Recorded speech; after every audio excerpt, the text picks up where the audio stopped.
Hey, what's up, guys? Welcome to the show. Department of War, Department of Defense, Secretary Pete Hegseth made headlines just days ago talking about how they're going to check the testosterone levels of U.S. service members over the age of 30, which I generally think is a pretty good idea. It's a pretty cool idea. You know, some things in life people need to be at their best physically, and this is not a bad idea. But not everybody thinks that. Let's go to the mainstream media. A big announcement from the Pentagon now.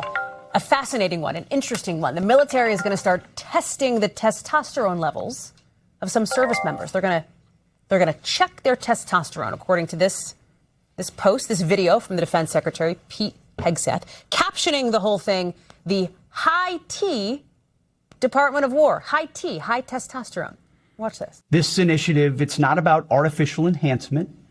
It's about restoring and optimizing your natural capabilities, protecting your longevity, and ensuring you have the biological foundation required to sustain the fight. Yes. Like what's wrong with that? That is generally a good idea. There's a lot of guys, even like myself. I had just had my testosterone checked recently. It was in the 480s or whatever, which is normal for a guy my age. But if it was low, I would consider TRT.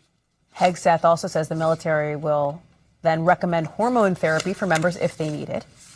This new apparent policy comes as we're seeing a bigger push from the Trump administration to expand access to testosterone replacement therapies. Let me bring in Dan DeLuce on this one. Just the negativity, just that's such the roll of the eyes, right? Anything that comes out of this administration must be just terrible and ridiculous. What's going on? What's going on? Well, this is very much a trend. So this administration's already lifted restrictions. They're big on the T. Yes, on testosterone therapy and for civilians. They've lowered the regulations.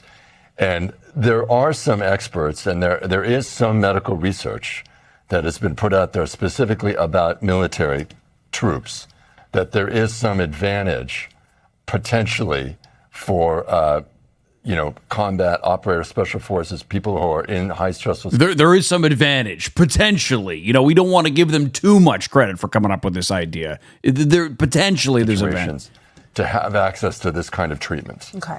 So it is not necessarily medically dubious, but I think it's also something still under discussion. A lot of questions here. For example. Well, let me ask an obvious one. You know, and what about the women? Okay, what about the women? Hegseth never mentioned anything about women. Not mentioned at all. Okay. So hormone therapy for women, not mentioned here.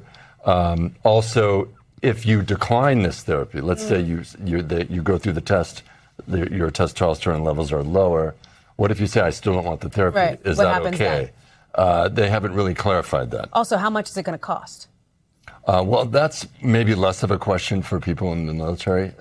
Their health care is a little more generous. But what about for taxpayers who fund the Department of Defense? That's a good question. Okay, so still some things. Oh my God. Hegseth never said anything about mandatory TRT. They just said, listen, if you're over 30, we're going to check your testosterone levels. We just want to make sure you're operating at your best. Generally a good idea. This is the U.S. military that we're talking about. No more, overweight generals or whatever. Like, I don't understand. Like, you either move in one direction, or the other. Would you want to have a, overweight or like fat police department or, fire department or, these guys and women should be in shape. That is generally a good idea and a good thing. This is always fun to watch this too. This, by the way, is gender affirming care.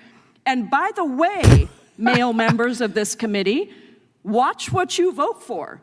Do you really want the government getting into your business, taking your testosterone levels and determining whether or not you have enough testosterone? Are you male enough to be in Congress? Are you male enough to be in Congress? They're checking the testosterone levels of men over 30 in the U.S. military. I still don't see the downside. I found another doc on TV that can barely say anything positive about it. There's no data on this.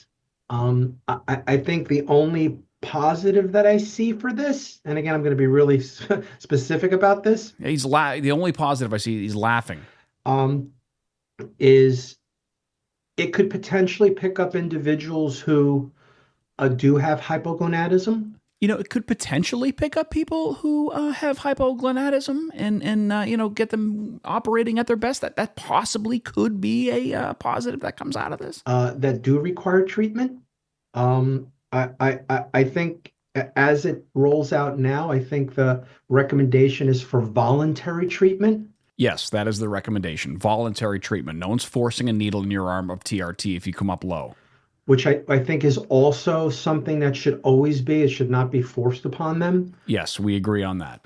And I think as a physician, it's a little difficult to, recommend a screening test on individuals that don't have symptoms, but it's in a particular population that may be at risk for, being injured or killed in combat.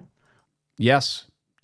Or having their co-combatants being injured during combat if they have a low testosterone and they don't realize it. We test for things without symptoms all the time. I mean, I know it's, not quite exactly the same when you're testing for, cancer, or if you have a family history of heart disease, but, to say that, well, there's no symptoms, we're not going to test for it. This is the military we're talking about. Hegseth and this administration has an agenda to make the U.S. military a little bit more fit, which I generally think is a good idea. I don't think it's discriminatory. Again, anytime anyone in this administration comes up with an idea that makes sense, people, particularly on the left, want to push and ridicule it and such. Let's say you come up with low testosterone, you didn't realize you didn't have any symptoms, but you start improving your diet. Maybe there was too much soy-based foods in your diet or whatever. You can, you potentially feel a little bit better. Let's stop making this what it isn't.